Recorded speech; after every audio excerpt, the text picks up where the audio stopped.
إنما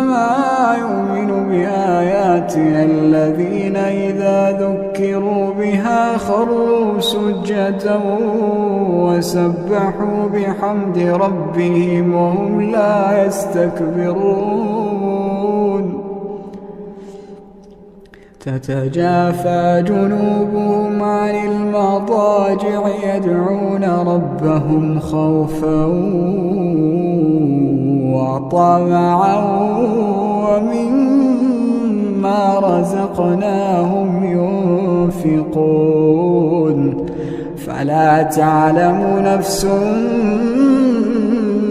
ما أخفي لهم من قرة أعين